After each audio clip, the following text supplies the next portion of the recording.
What led a devout Muslim to leave Islam and eventually become a world-renowned Christian apologist? Also, why are so many Muslims coming to faith in Jesus? Well, Abdu Murray joins us now. So, my brother, you grew up as a confident Muslim. How did that begin to crack? Well, actually began to crack when two Christians came to the apartment I was living in the University of Michigan in Ann Arbor, and Michigan, that is. And I wanted to disprove the Bible. I wanted to show them how there was some fundamental contradictions. You know, like Luke has Jesus saying X, and then Matthew has him saying not X, something like that. Well, as I was reading the Bible, I came across, to not believe a word of it, by the way, came across a passage in Luke chapter 3, verses 7 and following, where John the Baptist basically tells people, don't think that your heritage as Jews will save you from Jesus, from the wrath to come. For he says, for I tell you, God can raise up children of Abraham from the stones. Now, that pricked my conscience because I had been telling Christians who I was knocking the faith out of and doing a pretty good job of doing that. I was telling them that tradition is not a good reason to believe something. Don't be a Christian just because you're supposed to be, be brave, follow the truth. And then suddenly John the Baptist's words, as I was reading them, again, to find the flaws, convicted me. Are you believing for the same reason you're telling Christians it's not legitimate to believe something? Maybe it's because of tradition. So that began a search where I thought, okay, I am going to believe something because it's true, not because it's tradition. That began that. And I was still confident Islam was going to win. I had every confidence in that.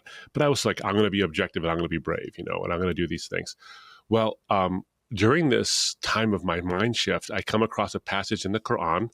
The holy book that I had agreed was the book that came directly from God. It was God's dictated word, not his inspired word. In the 5th chapter of the Quran, and then in several other places as well, it talks about the Bible in glowing terms, that the Bible that was extant in the 7th century when Islam formed was actually worthy of our trust. And so I began to look into whether or not the Bible that we have today was the Bible that was existent in the 7th century.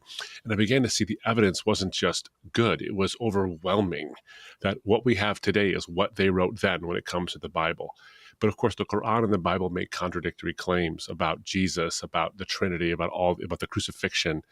So I began to do the historical investigation, but then also the philosophical investigation. So really, it comes down to the fact that those things all added up to a rational need to believe in God in terms of my intellectual. But then there was also the existential issues, like who was I going to be if I became a Christian? I loved being a Muslim. I had an identity built up as that. But at some point, you have to come to terms with intellectual integrity. You have to go with where the evidence leads. But here's the cool part. So what I discovered was where the evidence led was to a truth that my heart actually needed as well. It wasn't just my mind that had to have these questions satisfied. It was my heart that had to have its longings satisfied. So the intellectual sort of came first, and then the realization that is also satisfy the heart, that came second, because Muslims believe God is greater. Allahu Akbar. They say that all the time. Well, I finally found that great God in several ways throughout the Christian faith. But if God is truly the greatest possible being, he would express the greatest possible virtue, which is love, in the greatest possible way, which is self-sacrifice. That logically flows, and that's what the cross and empty tomb are all about. So what got it to crack was me reading the Bible in the first place. Right. And I say this to a lot of people. I'm an apologist, but I'll tell you this.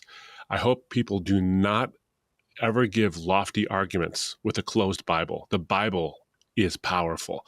And then the evidence began to flood. So the crack started with the Bible challenging me, and eventually me giving my life to Christ came because the evidence was so good and it satisfied the mind and the heart. That's so good, brother. When I was thinking about our conversation, I always ask God, what's a verse that you would want me to say to encourage people? And it's usually not one that I was expecting, and kind of going right along the lines of what you were talking about. It's from 1 Timothy, and it's talking about this God that's just, we didn't maybe even know that we needed it. And here it is. Here is a trustworthy saying that deserves full acceptance. Christ Jesus came into the world to do what? To save sinners, of whom I am the worst. I just Mm, love the way mm, the God of the Bible operates. But mm. for some reason, I've been actually having quite a few of these conversations with people that have left Islam to follow Jesus. But there's always these interesting comments from people that are, doubting Muslims coming from an Islamic background. And I understand how sensitive this is because this isn't, my dad's side of the family is Hindu. This isn't leaving Hinduism where they're like, fine, Jesus, whatever. This is a break. This is a hard stop. This is betraying your family, turning your back on culture, whatever it might be. But what would your encouragement be to someone, maybe intellectually, I guess, that does have doubts about their Islamic faith? Yeah. Well, I guess my encouragement would be is to, if doubts, see, in Islam, a lot of times doubt is considered a dirty word. Like any doubt is crushed with you're weak of faith, you're weak of mind, don't let it happen. You're going to, hurt your family, you're going to hurt your culture. The reality is this, though. Doubt, when it leads to sincere inquiry, is a good thing because it drives us to find the truth. Cynicism is different. You can be a skeptic or you can be a cynic. A cynic is someone who won't believe something until there's enough proof. And that's a good thing because you want to go where the evidence leads. So a skeptic won't believe until there's enough good reasons. A cynic is someone who won't believe even when there is good reasons. And sometimes our doubt can drive us to be a cynic. Like, I won't believe anything. But a skeptic is somebody who's open. So if you have doubts, find out where those doubts might lead. Now, here's the interesting thing is that I believe, and Muslims believe this too, that God is a good guide, right? If God is truly a good guide, he will lead you, if you have sincere questions and you follow the evidence sincerely, down the right path. Here's the issue, though. The issue is, do you block the path yourself? Because there are going to be consequences. And so keep asking yourself, am I resisting the gospel because I don't find it true? Or am I not finding it true because I find it hard? And those are the two questions you have to ask yourself. Wow, that's good, brother. Well, why do you think so many people from the Islamic world are coming to faith in Jesus? There's reports of, tens of thousands of mosques closing in Iran, potentially up to 10 million people in the underground church in Iran. Mhm. This is not just a drop in the bucket. Something is happening here. Yeah. Why do you think all of a sudden there's this massive wave of people from the Islamic world coming to faith in Yeshua? I do think that there is a groundswell that's happened for a couple of reasons. Is that Muslims are taught around the world, in the West and in the East and the Middle East, and all over the world, in fact, that Christianity is just, it might be right-hearted, but it's wrong-headed. It's dumb. Trinity is silly. The incarnation doesn't make any sense. How could it possibly be that God is a man? And the crucifixion doesn't make any sense either. So they're taught that this is dumb.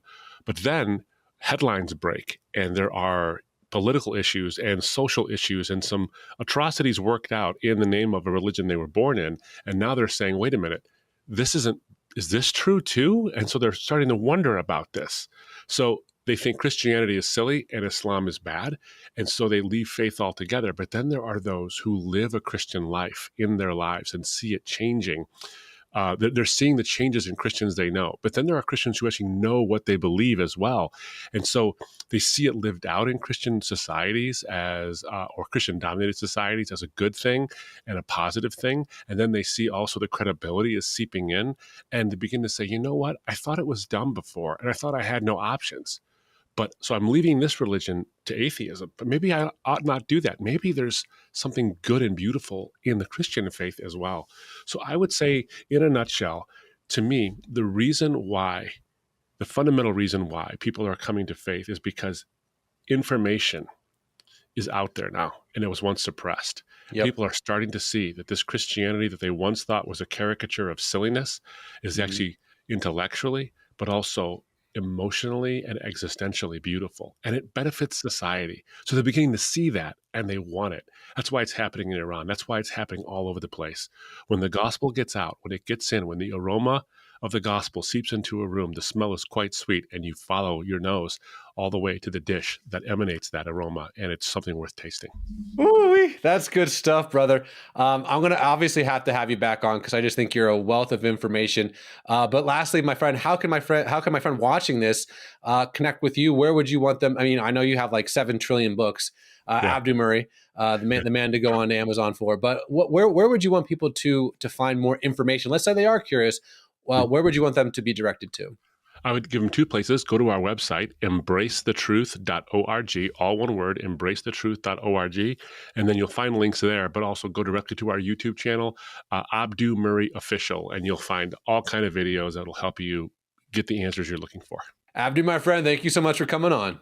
What a pleasure. Thanks, brother.